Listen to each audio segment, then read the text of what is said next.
Hi guys, Darcy here. So I went up to Derry for a day and when I came back I decided to do a little late night writing vlog. So I'm going to start this video off with a haul of some of the stuff that I got. So I thought I would just like show some of the stuff I got today. It's just like books and makeup and stuff, so I thought why not? This is like the chillest vlog ever. I'm in like one of my Collusion like oversized massive t-shirts. Also, I'm not sponsored by Collusion. I wish I was. But yeah, it's just super chill, so I thought I would just show it anyway. I got two books. The first book I got while play is The Tempest by William Shakespeare.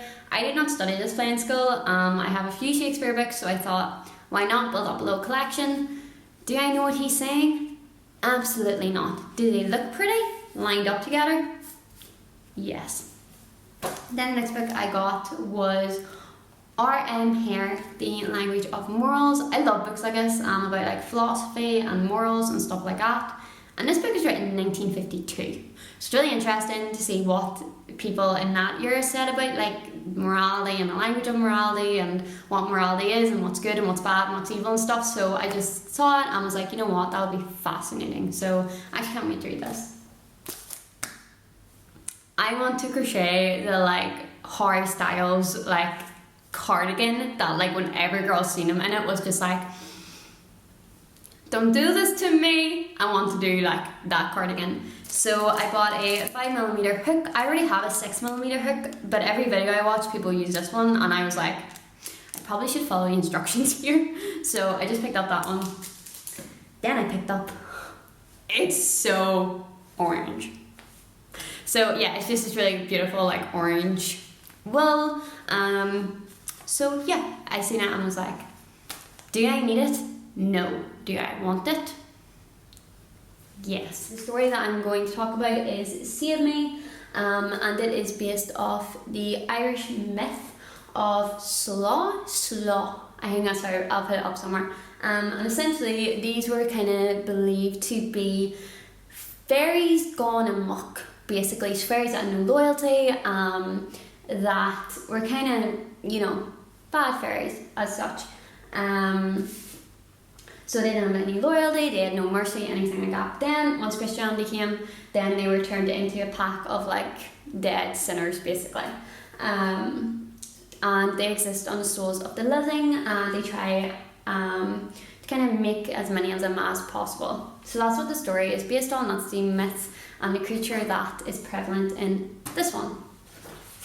Talking about plot, the plot itself is the main events that actually take place. Like in the novel, you've got the narrative, and the narrative is essentially the series of events that take place, and the actual account of the events.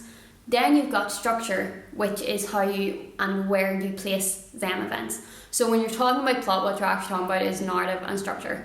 And the narrative is again the events and how they're told, and the structure is where they are put and how they are put against one another. So I'm gonna like do a little like mind map here just to kind of show you what I mean, because I think it's a bit easier.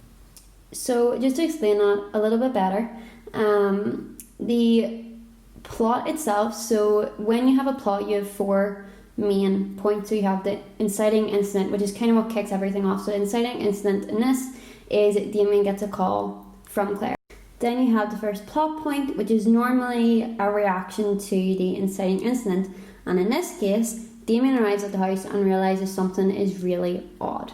Then you have the midpoint. This is kind of the point of no return. So in this case Damien realizes that the house is haunted and so are the family, and there's a entity, kind of demon spirit with him. And then finally you've got the conclusion, and in this Damien wakes up the next day and two police officers come to his door to ask about the disappearance of Claire and her mum.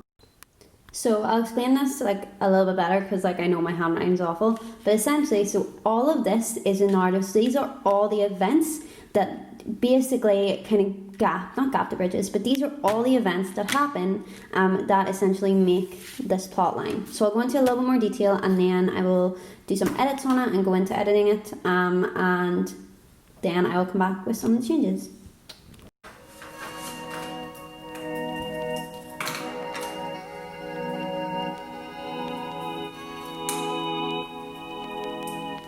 I know it's really hard to see because my writing's really bad, but if you see down here, which is very zoomed in on the camera, this is the narrative. So these are the events that take place, and the way in which I have structured them to take place. So for instance, you have the introduction to Damien, who's the protagonist. Then you have the phone call between Claire and Damien. That's the inciting incident. Then you have the actual meeting between the two of them. Flashback to their relationship, which gives context to the reader. So even though that isn't kind of a thing that moves the story on to the next event or the next plot, it gives the reader context and background. And again, sometimes that's what a story needs. Is it doesn't need, you know, to be bum bum bum bum. I mean, if you want to have that pace, absolutely. And then there's moments where you need that pace. But if you're setting a story up, that's your time to really set the background and give context and to set all this up so that the really key events and the key moments that you want to really make palpable and, you know, all that, you can, because you set up all this great background context and background info that relate into the plot and, you know, their moments. Then you have the moment, the introduction, that makes Damien essentially agree to go to the house.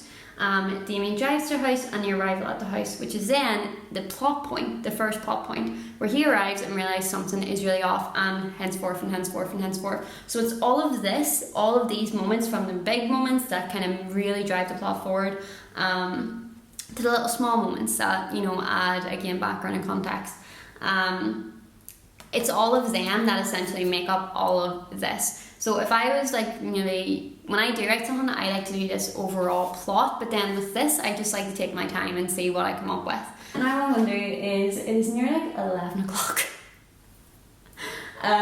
So I'm going to go in, do probably like a 45-minute edit, and what I want to do in that edit is pay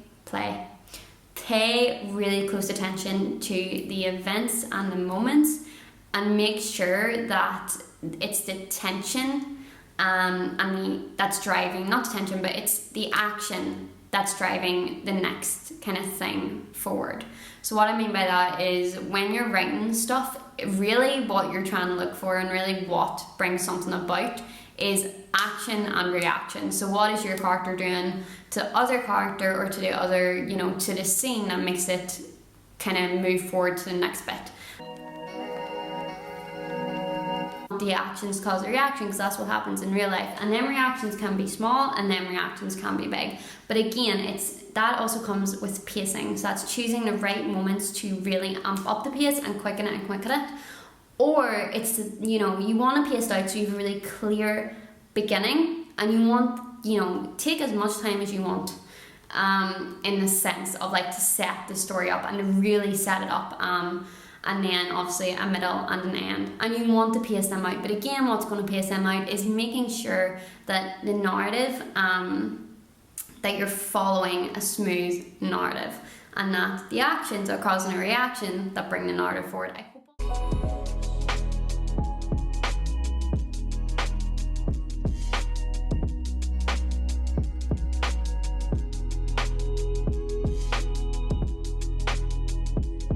So I'm freehanding this and hoping to keep it very steady. So there is currently about 6 pages of corrections. So I'm going to leave it at that, and I'll just go into a little bit of detail about them. So with these 6 pages of corrections, I'm just going to go through a couple of examples of what I meant when I said kind of the whole action-reaction thing. So I'll just try and find a good note. So for instance, so the inciting incident is kind of what I focused on in this page. Let me get a little bit. So when he picks up the phone and he realizes it's her, the conflict is, should he put it down? And I want to make the reader question whether or not he's going to actually like answer it. I want it to be, is he going to hang up? Is he not going to hang up? And so the moment that Claire comes into the cafe, I have the first plot point, and I really want to pay attention and emphasize on that. So it's stuff like that. And honestly, see, narrative and plot can get really murky. Like, I did a module on it in uni because I did a drama degree, and honestly, I was like, bleh. So it does get really murky. But again, I will leave some links down below to kind of talk about it a little bit and help you out. one kind of thing to note about narrative is the perspective of where it's coming from. So for instance, if you're going to do first person narration, that comes from the character. First person. Third person essentially is kind of from almost a kind of, how do I describe it? Like you're watching the action, so like he, she, they. And then third person is where you put the reader in the space of the narrator. So again, that's just an important thing about because that will affect pronouns and stuff that you use and the way you describe stuff. So again, just think about it. I've used a mix of all three in these stories. So yeah, it's just like a little note to make. Also, this is a really introductory guide. There's so much to cover in terms of like plot and narrative and structure. This is just very much a beginning kind of idea if you've never done anything like this before. But if you want me to make a more in-depth video, comment below and I will try and make one. So this is the end of the vlog. I'm trying so hard to keep this camera still. I couldn't set up my lights and stuff up here. I'm too tired. But yeah, real talk. This is like even though I said earlier on, like, don't make yourself sick from work, like, I think it's really hard to kind of break the habit. Like, I've always been one of people that's, like, put 101% into absolutely everything, and you get wrecked doing that. So, yeah, it's just, it can get really tiring sometimes. And I think it's okay to admit that it gets really tiring sometimes. So, yeah, just a little heads up. Keep your head up. You're doing really well.